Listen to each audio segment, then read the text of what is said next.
Bem-vindos aqui ao segundo episódio do Notícias à Sombra e hoje vamos falar sobre as políticas climáticas da União Europeia, sobre os protestos dos agricultores na Holanda e também sobre as eleições regionais nesse país, que se deram a semana passada e onde as leis de emissões de nitrogénio assumiram um principal destaque na arena política. Segundo a Comissão Europeia, a gestão da poluição de nitrogénio é um dos maiores desafios ambientais para muitos países da União. Na Holanda, os agricultores protestam desde 2019, quando o mais alto tribunal administrativo decidiu que as leis do governo para conceder licenças de construção e atividades agrícolas que emitem grandes quantidades de nitrogénio violam a legislação da União Europeia. Os protestos aumentaram no verão passado, quando o governo anunciou novas metas para reduzir para metade as emissões de nitrogénio até 2030. As metas variam consoante a localização, sendo que as reduções terão que ser mais drásticas perto de áreas protegidas por leis de conservação ambiental da União Europeia. Nessas áreas, os agricultores terão que reduzir as emissões por 70% a 95%. Se estas metas forem aprovadas e tornadas lei, o governo terá o poder para efetuar a expropriação dos agricultores. O governo terá o poder para efetuar a expropriação de propriedades e forçar os agricultores a reduzir as suas operações e volume de negócios. Como parte da Agenda 2030 para o Desenvolvimento Sustentável das Nações Unidas e do Green Deal da União Europeia, os países estão a reduzir as suas emissões, alguns com mais sucesso do que outros. No entanto, e passo a citar aqui um relatório da Agência Europeia do Ambiente, com base nos progressos alcançados até agora, a União Europeia não está no caminho certo para cumprir os seus compromissos de redução para 2020 até 2019 e menos ainda para 2030.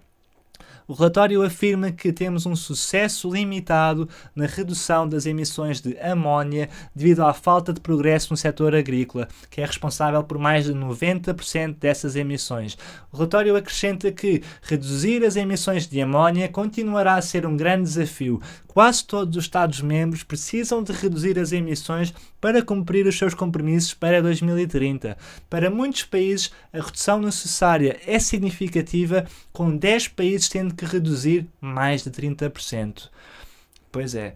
Embora a Holanda seja o primeiro país a implementar agressivamente políticas para atingir as metas de nitrogénio para 2030, o problema poderá espalhar-se por toda a União Europeia e pelo mundo. E é exatamente por isso que decidi fazer este vídeo. Vamos então à análise aqui no segundo episódio do Notícias à Sombra.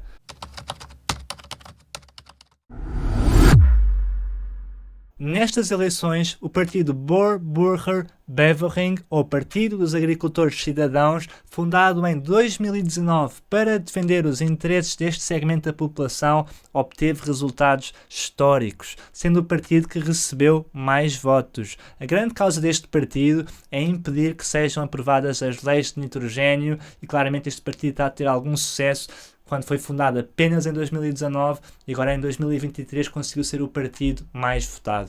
Apesar do resultado histórico, tudo indica que a coligação do partido no poder, o Volkspartei voor Vrijheid en Democratie, ou Partido da Liberdade e Democracia, juntamente com outros partidos à esquerda, irá manter a maioria no Senado e com isso terá a capacidade de aprovar as leis de nitrogénio. Deixo um link na descrição para um artigo com uma análise mais extensa dos resultados das eleições, porque neste vídeo vamos analisar a alegada crise de nitrogénio na Holanda e os protestos dos agricultores perante a resposta do governo à alegada crise. Após protestos em Haia, a capital governamental na Holanda, e outras cidades em 2019, no verão passado, os protestos tornaram-se mais intensos. Algumas das ações dos manifestantes incluíram o bloqueio de autoestradas, o bloqueio de acesso ao aeroporto de Groningen, o encerramento de centros de distribuição alimentar, o que resultou numa escassez temporária em alguns supermercados, e também aconteceram manifestações em cidades por todo o país. Tais manifestações incluíram a pulverização de estrume, sim, literalmente a pulverização de estrume contra prédios governamentais e casas particulares de políticos, só para verem como os agricultores estavam chateados, atiraram a merda para as casas dos políticos e contra prédios governamentais. Portanto, o assunto é sério.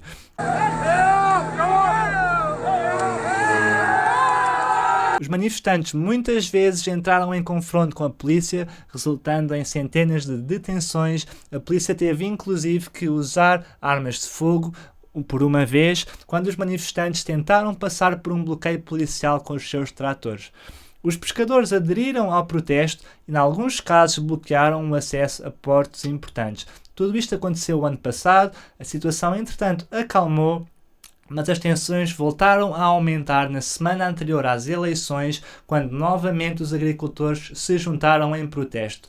Inclusive, no fim de semana antes das eleições, os manifestantes impediram que os participantes de um debate televisivo saíssem de um edifício por várias horas, bloqueando as saídas. Tudo isto demonstra como os agricultores estão dispostos a lutar pela sua causa. A Holanda é uma potência agrícola e conseguiu a incrível façanha de ser o segundo maior exportador de alimentos do mundo, superado apenas pelos Estados Unidos. E conseguiram tudo isto apesar de serem um país muito pequeno em termos de área e com uma grande população para a pequena área que tem. Passo a citar aqui um artigo da National Geographic: mais de metade das terras do país são usadas para agricultura ou horticultura. Esta incrível quantidade de produção foi alcançada melhorando a eficiência por meio da inovação e tecnologia. A Bloomberg relatou que, trabalhando juntos, agricultores, cientistas, empresas e o Estado transformam a Holanda num líder mundial em agricultura moderna, e acrescenta que o conhecimento e a tecnologia de ponta dos holandeses serão vitais para enfrentar o futuro de uma população global crescente com bilhões de bocas para alimentar. De acordo com o LTO, uma organização de agricultores holandeses, existem mais de 54 mil empresas agrícolas na Holanda. A Universidade de Wageningen, uma das principais universidades e centros de pesquisa agrícola do mundo, informou que o valor da exportação agrícola em 2021 foi estimado em 104,7 bilhões de euros, um recorde. No entanto, a Holanda também importa muita comida. O país é o quarto maior importador de cereais do mundo e o segundo maior importador de soja depois da China. E 93% da soja importada é convertida em ração animal. A Holanda tem mais de 115 milhões de animais de pecuária, sendo o país europeu com mais gado por hectare. Tanto o animal causa muita poluição, como a revista Time explica sucintamente. O sistema de pecuária intensiva da Holanda produz um excesso incomum de fezes de animais. Quando misturadas com a urina, estas fezes libertam amónia e óxido nitroso. Desde 1990, o setor agrícola conseguiu reduzir as emissões de nitrogênio em mais de 60%, mas a redução parece ter estagnado nos últimos anos. Hoje, o setor ainda é responsável por mais de 40% das emissões de nitrogênio no país, segundo Natasha Orlemans, especialista em alimentação e agricultura do World Wide Fund for Nature na Holanda. De acordo com a Rand Corporation, um think tank americano, passo a citar, um dos principais efeitos da poluição de amónia na biodiversidade é o impacto do acumular de nitrogênio na diversidade e composição de espécies de plantas nos habitats afetados. A poluição por amónia também afeta a composição das espécies através da acidificação do solo, causando danos tóxicos às folhas e alterando a suscetibilidade das plantas à geada, seca ou patogénios. É provável que também tenha um impacto nas populações de insetos. Na Alemanha, a Radboud University analisou dados de insetos de 63 reservas naturais à volta de terras agrícolas e, ao longo do tempo, houve um declínio de mais de 75% nas populações de insetos entre 1989 e 2016. Os insetos desempenham um papel fundamental nos ecossistemas, como presas para muitos animais, bem como polinizadores. A ministra holandesa da Natureza e Nitrogênio, Christiane van der Wal, diz que por muito tempo o governo adiou as leis de nitrogênio e agora, passa a citar, o equilíbrio entre a natureza e a economia deve ser restabelecido. Ela acrescenta que, passo a citar novamente, temos de restaurar a natureza e, apesar de que os agricultores já fizeram muito, quando se trata de reduzir as emissões de nitrogênio, não é suficiente. Na Europa, os agricultores estão atentos a estes desenvolvimentos e, em alguns países, organizaram protestos em apoio aos agricultores holandeses. Houve um protesto em Bruxelas, em simultâneo, quando os holandeses protestavam, agora antes das eleições, e durante os protestos no verão passado, houve outros países que também se juntaram em protestos em apoio aos agricultores na Holanda, e isso aconteceu na Bélgica, na Alemanha, na Polónia, na Espanha e em Itália. Em Portugal, e não tem muito a ver, mas tem a ver porque são agricultores e estão a protestar, desde o início de 2023 tem também havido vários protestos em vários pontos do país, mas as suas causas são outras. De acordo com a CNN, reclamam contra a extinção das direções regionais de agricultura e criticam a Ministra da Agricultura, Maria do Céu Antunes. Passo a citar aqui Luís Mira, secretário-geral da CAP, Confederação dos Agricultores de Portugal. Ela faz figura de ministra, mas não é ministra, não tem capacidade para ser ministra. De acordo também com Luís Mira, estão por executar 1.300 milhões de euros disponibilizados para a agricultura pela União Europeia para o Plano de Desenvolvimento Rural. Voltando aqui à Holanda, Jeroen van Manen, um membro do Conselho da União de Produtores de Laticínios na Holanda, durante uma entrevista para The Volkskrant, disse que os agricultores mostraram que queremos cooperar, pensar e seguir em frente. Não somos levados a sério, precisamos de compromissos ainda mais duros e promessas mais concretas do que recebemos no passado, porque essas sempre acabam por não valer nada.